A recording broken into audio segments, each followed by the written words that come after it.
This is very By a dangerous. landslide. By a landslide. This is a dangerous one for Jake. He needs to do it, though. This is a dangerous fight for Jake. The kid has got balls the size of Manhattan. Tank Davis!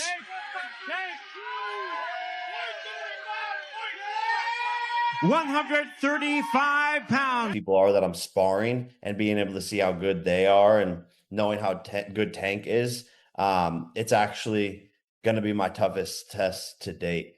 Logan Paul has openly voiced his concerns about his brother Jake stepping into the ring with a newly transformed Gervonta Tank Davis, calling the fight dangerous and potentially Jake's toughest challenge yet.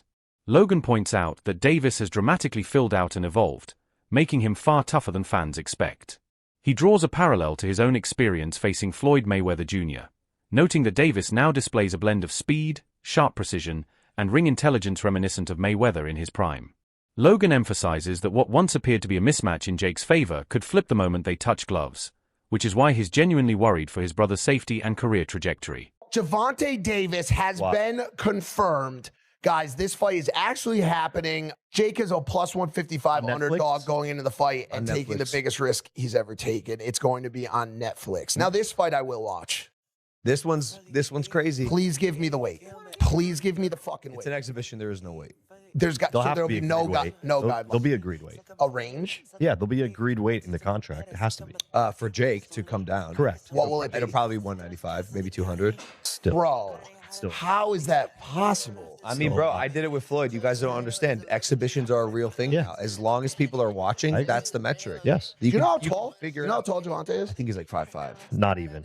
He's probably 5'4". Bro, okay, but look, you want to know what's going to happen in that fight? Because I'll tell you too. Tell us. Because I did the same thing. I fought a really crafty, much smaller fighter. His name was Floyd Mayweather. He's a young Floyd.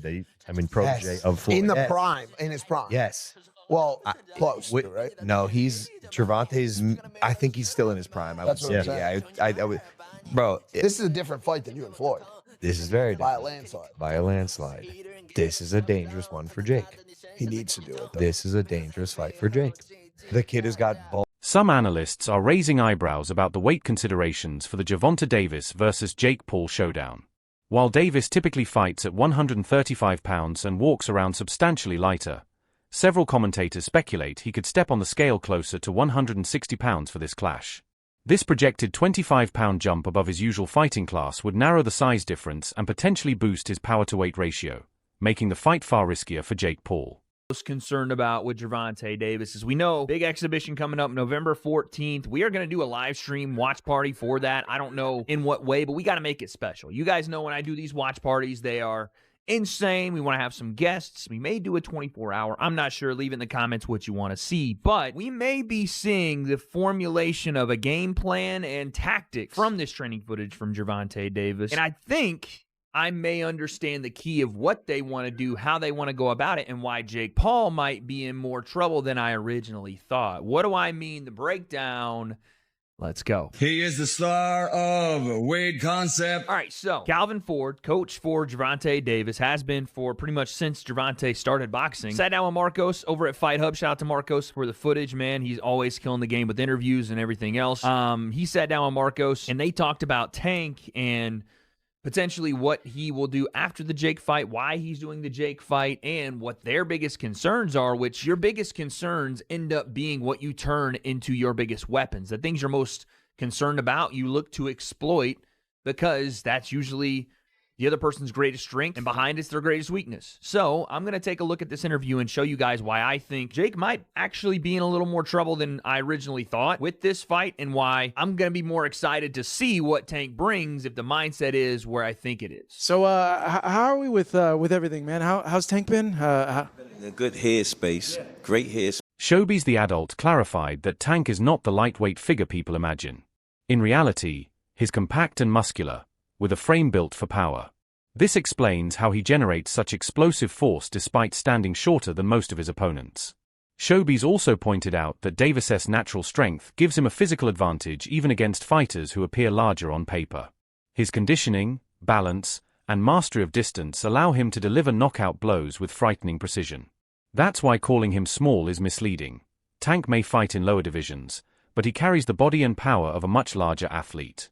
yield that type of weight. He's a bowling ball. He ain't a little guy like you guys say. The Tanky Wanky say he's a little guy. But I got more receipts. Do you guys remember what, 2 years ago against Mario Barrios to make 140? He was coming down in weight.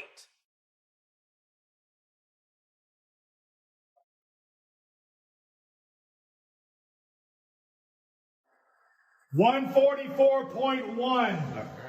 Weighing in at 144 plus. Huh? I even got more receipts for you guys. Remember against Ryan Garcia, right? You saw him snacking on snacky cakes and all kind of Skittles and shit, you know, for the all access with him versus Ryan Garcia. I think this was like episode 2 or something. It was hilarious. But he goes in the store and they have to weigh him. And in that store, he weighs 150 pounds. Okay, thank you. How much I weigh? 154. 154? Yes, sir. All right, weigh me one more time. All right, 150. 150? What are they doing? All right, bet.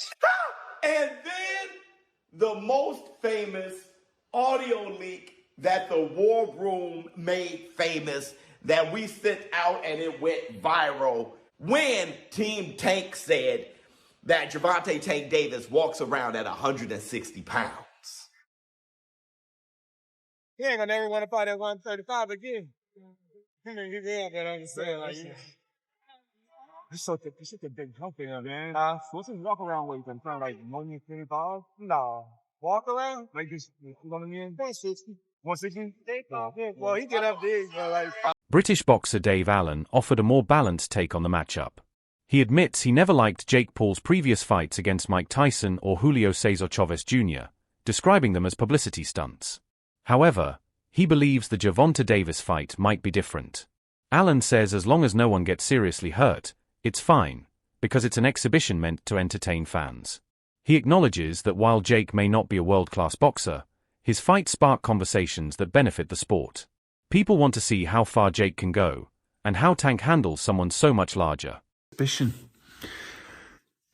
thing with Jake Paul, I think he's a good area title level fighter, which and that's a good level, like, and you can be proud of it. Do you know what I mean? Like, it's good, but the Mike Tyson fight I didn't like. The Chavez fight was just farcical because he's 11 years past his best, up 6 weight divisions. But less of a problem, because Chavez wasn't in his 50s.